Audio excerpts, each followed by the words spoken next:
Hello students, आपका educational channel पर स्वागत है। आज का टॉपिक काफी इम्पोर्टेंट है, स्पेशली मेडिकल फील्ड के स्टूडेंट्स के लिए। हम बात करेंगे morphology, life cycle and lab diagnosis of malarial parasite with special reference to plasmodium vivax and plasmodium falciparum के बारे में। तो बिना किसी डिले के चलिए वीडियो स्टार्ट करते हैं। इंट्रोडक्शन। मलेरिया एक लाइफ थ्रेटनिंग डिजीज है जो प्लाज्मोडियम जेनस के प्रोटोजोन पैरासाइट्स की वजह से होती है। ये पैरासाइट्स इन्फेक्टेड फीमेल अनोफिलीज मॉस्कीटोज के बाइट से ट्रांसमिट होते हैं। ट्रॉपिकल और सब ट्रॉपिकल एरियाज में मलेरिया एक मेजर हेल्थ प्रॉब्लम है।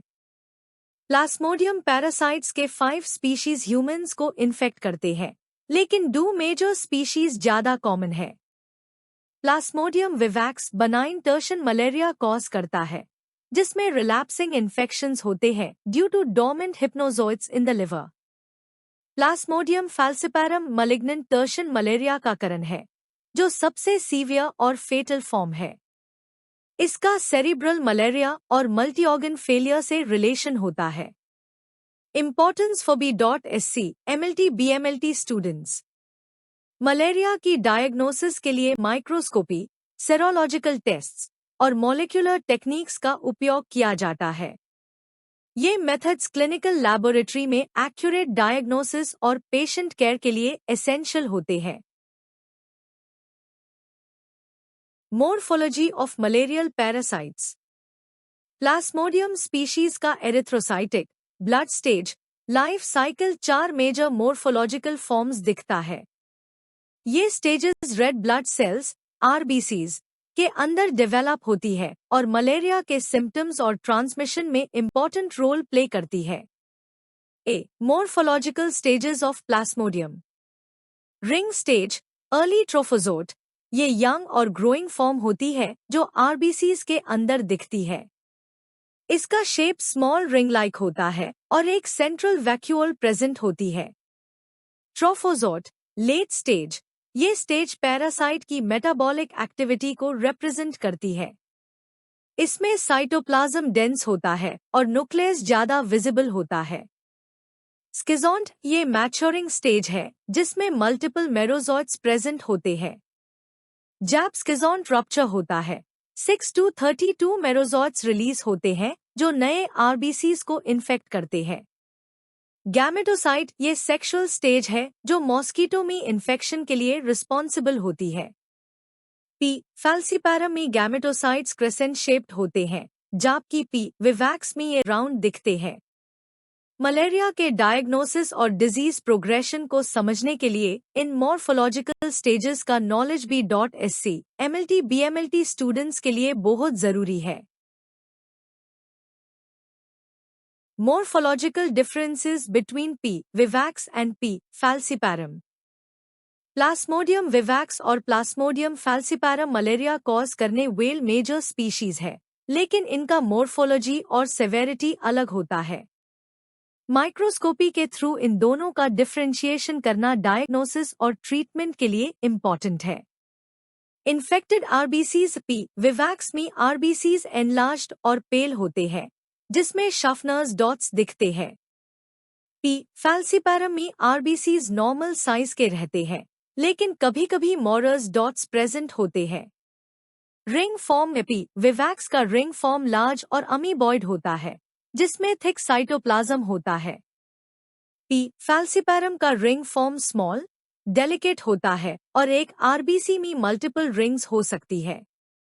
ट्रोफोजोट विवैक्स में ट्रोफोजोट लार्ज और इरेगुलर होता है, जिसमें वैक्यूलेटेड साइटोप्लाज्म होता है। फैल्सिपैरम का ट्रोफोजोट कॉम्पैक्ट होता है और RBCs का साइज चेंज नहीं होता। स्किज़ोन्ट विवैक्स के स्किज़ोन्स बेड होते हैं और 12 to 24 मेरोजोइट्स कंटेन करते हैं। फैल्सिपैरम के स्किज़ोन्स छोटे होते हैं और 8 to 24 मेरोजोइट्स प्रेजेंट होते हैं। गैमेटोसाइट विवैक्स का गैमेटोसाइट राउंड या ओवल होता है, जबकि फैल्सिपैरम का गैमेटोसाइट क्रेसेंट बनाना शेप्ड होता है। रिलैप्स रिक्रूडेसेंस पी विवैक्स में रिलैप्स होता है क्योंकि हिप्नोजोइड्स लिवर में डोर्मेंट रहते हैं। पी फैल्सिपैरम में रिलैप्स नहीं होता, लेकिन सीवियर रिक्रूडेसेंस हो सकती है। Severity P vivax infection milder होता है, लेकिन रिलैप्सेस कॉज करता है। पी फैल्सिपैरम का इन्फेक्शन सीवियर होता है, जो सेरिब्रल मलेरिया और मल्टी ऑर्गन फेलियर तक लीड कर सकता है। इन मॉर्फोलॉजिकल डिफरेंसेस को एमएलटी बीएमएलटी स्टूडेंट्स को अच्छे से समझना चाहिए ताकि मलेरिया का एक्यूरेट डायग्नोसिस और प्रॉपर ट्रीटमेंट हो सके। Life cycle of malarial parasite. Plasmodium का लाइफ साइकिल 2 होस्ट्स में कंप्लीट होता है, ह्यूमंस, इंटरमीडिएट होस्ट, और female anopheles mosquito, definitive host. Human host में एसेक्सुअल रिप्रोडक्शन होती है, जबकि मॉस्कीटो होस्ट में सेक्सुअल रिप्रोडक्शन होती है। Asexual cycle, human host. Inoculation of sporozoites, infective stage, जब इन्फेक्टेड फीमेल अनोफिलीज मॉस्कीटो इंसान को बाइट करती है, तब स्पोरोजोइट्स ब्लड में एंटर करते हैं। लिवर स्टेज, प्रीएरिथ्रोसाइटिक स्किज़ोगनी, स्पोरोजोइट्स लिवर तक पहुंचते हैं और हेपेटोसाइट्स में एंटर करके हेपेटिक स्किज़ोन्स बनते हैं। ये स्किज़ोन्स रप्चर होके थाउजेंड्स ऑफ मेरोजोइट्स रिलीज करते हैं, जो ब्लड स्ट्रीम में स्प्रेड हो जाते हैं। रिलैप्स पी विवैक्स में खास तौर पर पी विवैक्स के कुछ स्पोरोजोइट्स हिप्नोजोइट्स की फॉर्म में लिवर में डोर्मेंट रहते हैं, जो बाद में एक्टिवेट होकर रिलैप्स कॉज कर सकते हैं। ये लाइफ साइकिल का इनिशियल फेज है, जो मलेरिया के स्प्रेड और डिजीज प्रोग्रेशन में इम्पोर्टेंट रोल प्ले करता है। B.SC MLT BMLT स्टूडेंट्स को इसका डिटेल अंडरस्टैंडिंग होना जरूरी है ताकि डायग्नोसिस और ट्रीटमेंट प्रॉपर्ली हो सके। Erythrocytic cycle, blood state schizogony. Malaria parasite का असली मल्टीप्लिकेशन फेज आरबीसीज के अंदर होता है, जिसे एरिथ्रोसाइटिक साइकिल कहते हैं। मेरोजोइट्स आरबीसीज को इन्फेक्ट करते हैं, जिसमें वो रिंग स्टेज ट्रोफोजोइट्स बनते हैं। ये रिंग फॉर्म माइक्रोस्कोपिक एग्जामिनेशन में इजीली आइडेंटिफाइबल होती है। ट्रोफोजोइट्स ग्रो होते हैं और मैच्योर होके स्किज़ोन्स बनते हैं। जब स्किज़ोन्स रप्चर होते हैं, तो और ज्यादा मेरोजोइट्स रिलीज होते हैं, जो नए आरबीसीज इन्फेक्ट करते हैं। ये साइकिल पी विवैक्स और पी फैल्सिपैरम में हर 48 आवर्स में रिपीट होती है, जिसे पीरियोडिक फीवर होता है। इसी वजह से मलेरिया में ऑल्टरनेट डे फीवर पैटर्न देखा जाता है। Formation of gametocytes, sexual stage in humans. Malaria transmission के लिए गैमेटोसाइट फॉर्मेशन इंपॉर्टेंट होता है। कुछ मेरोजोइट्स मेल और फीमेल गैमेटोसाइट्स में कन्वर्ट हो जाते हैं, जो मॉस्कीटो के अंदर सेक्सुअल रिप्रोडक्शन के लिए रेडी होते हैं। पी फैल्सिपैरम के gametocytes crescent shaped, banana shaped होते हैं, जबकि पी विवैक्स के गैमेटोसाइट्स राउंड शेप में होते हैं। ये गैमेटोसाइट्स पेरिफेरल ब्लड में सर्कुलेट करते हैं और जब female anopheles mosquito infected blood suck करती है, तो वो इन गैमेटोसाइट्स को पिक कर लेती है, जिसे मॉस्कीटो के अंदर पैरासाइट का सेक्सुअल साइकिल स्टार्ट होता है। ये प्रोसेस मलेरिया की स्प्रेड और ट्रांसमिशन में एक इम्पॉर्टेंट रोल प्ले करती है, जो एमएलटी बीएमएलटी स्टूडेंट्स के लिए डायग्नोसिस और ट्रीटमेंट समझने में हेल्प करती है। Sexual cycle, mosquito host sporogony. Malaria का सेक्सुअल साइकिल अनोफिलीज मॉस्कीटो के अंदर होता है, जिसमें प्लास्मोडियम पैरासाइट अपने नेक्स्ट इन्फेक्शियस स्टेज तक डेवलप करता है। Mosquito ingests gametocytes. जब इन्फेक्टेड पर्सन को मॉस्कीटो बाइट करता है, तो वो गैमेटोसाइट्स को अपनी बॉडी में ले लेता है, ब्लड मील के during. Fertilisation and zygote formation. Mosquito के गट में मेल और फीमेल गैमीट्स फ्यूज करके एक जाइगोट बनते हैं।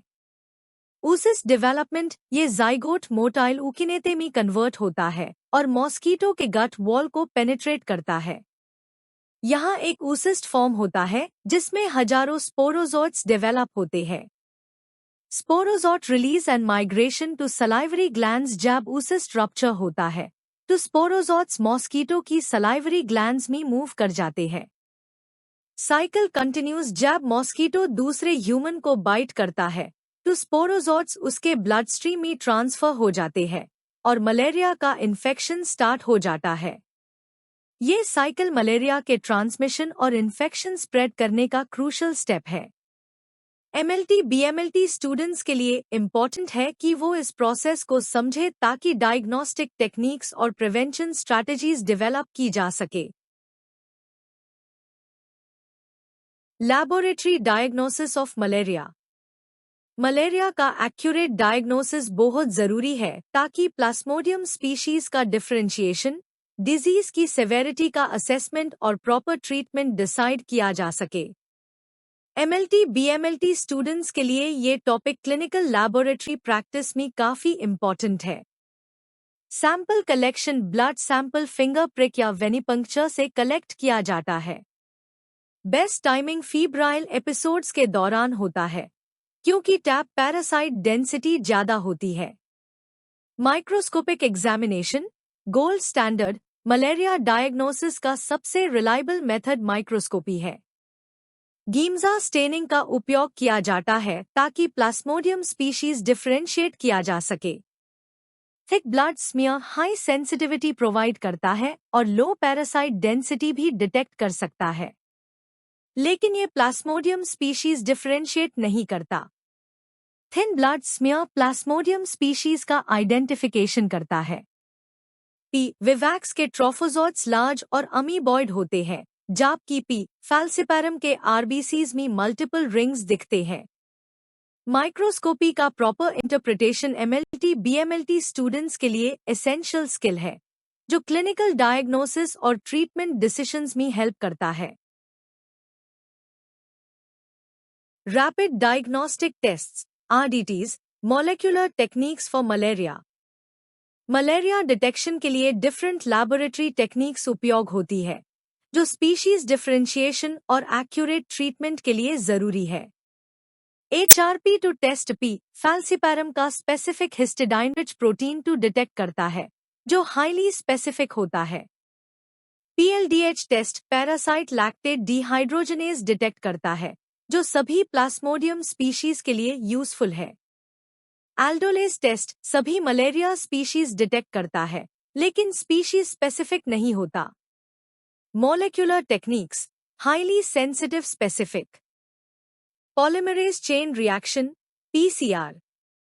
प्लाज्मोडियम का डीएनए डिटेक्ट करता है ब्लड सैंपल्स में। स्पीशीज डिफरेंशिएट करने में हेल्प करता है। ड्रग रेजिस्टेंस जीन्स भी आइडेंटिफाई करता है। Loop mediated isothermal amplification, lamp. Rapid और सेंसिटिव मेथड है जो मलेरिया डीएनए डिटेक्ट करता है। फील्ड फ्रेंडली है और सिंपल इंस्ट्रूमेंट से भी हो सकता है। Serological tests for past infections.